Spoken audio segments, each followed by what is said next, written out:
I can't imagine being in a place where a person could be more loved and cherished than here. Go! Cancer may be no match for the army of adoration Scott Remfer has standing beside him. The Stillman Valley assistant coach did not ask for any of it, but he now knows he is not alone.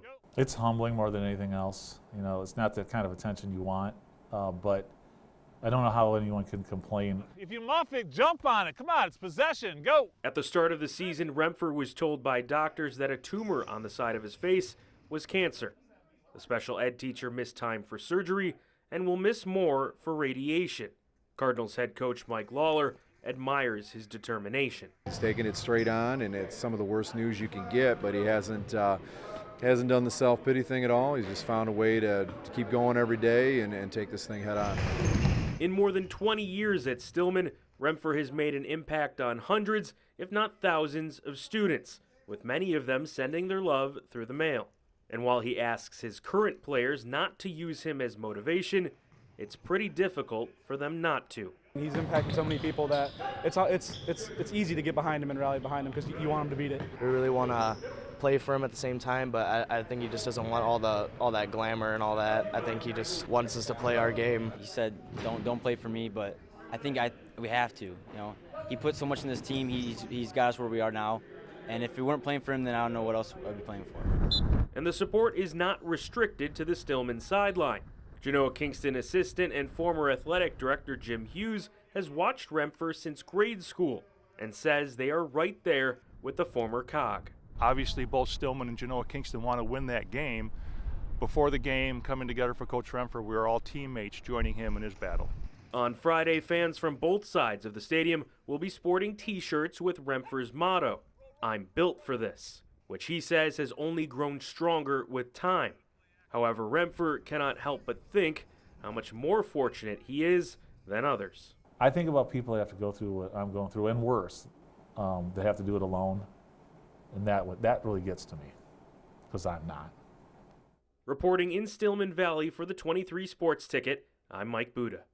Golf, drive, sleep. Golf, drive, sleep. Golf, drive, sleep. Lather, rinse, and repeat 50 days in a row. Sit. Pete Crozier's description of his last month may sound like an exhausting vacation, but there is so much more to it than that. He is golfing to find a cure for diabetes. We tell him that they will find a cure for diabetes, and I believe that. And we'll just keep working towards it together. You can't take a day off. We've got to be as relentless as the disease is to try to find a cure. That's Crozier's message to his son Gavin, who since he was 4 years old has dealt with the deadly disease. A disease that contributed to the death of Pete's dad, George.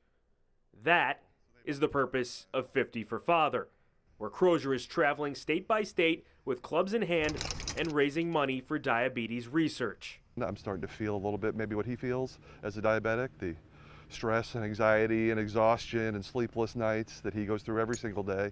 I've had to experience for 32 days. I mean, one thing my son said when I talked to him on the phone is that quitting's not an option when you have diabetes, so that's kind of what this is. Crozier's 32nd stop is Janesville's Riverside Golf Course, and $35,000 is already guaranteed for the Juvenile Diabetes Research Foundation. But nailing them. So donations are on line to surpass 50, but Crozier says that is not the finish line. Well, when this ends on day 50, it's not the end for me as a parent of a type 1. The journey continues after this. This is just the first step, the first thing that I can do. And I'm lucky. I mean, I get to do something I love, with people I love, for people I love, and try to make the world a better place. How lucky am I? Reporting in Janesville for the 23 Sports Ticket, I'm Mike Buda. We had nerves. He just came out of nowhere and just got us all excited and fueled, and we were just ready to go after that. A regional loss put Rock Valley softball on the brink of elimination. But it was the demeanor of one person that empowered the 5-time defending national champions to victory. So what are your feelings about Big Boy Paul?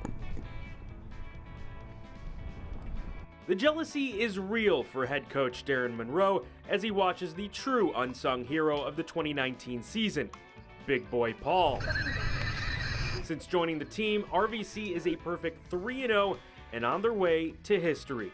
Big Boy Paul is more like a spark that we needed. That atmosphere of playing the game and allowing him to kind of make serious situations more fun. It's important for our team to enjoy that. It's not known as to when the fun ever disappeared for the Golden Eagles, but with the dugout rides, the pets, and the general silliness, it is clear that the fun has returned. No one even knew he was just gonna come out of nowhere, and just when he did, I think we were just like, you know what, we got this, like, we're okay.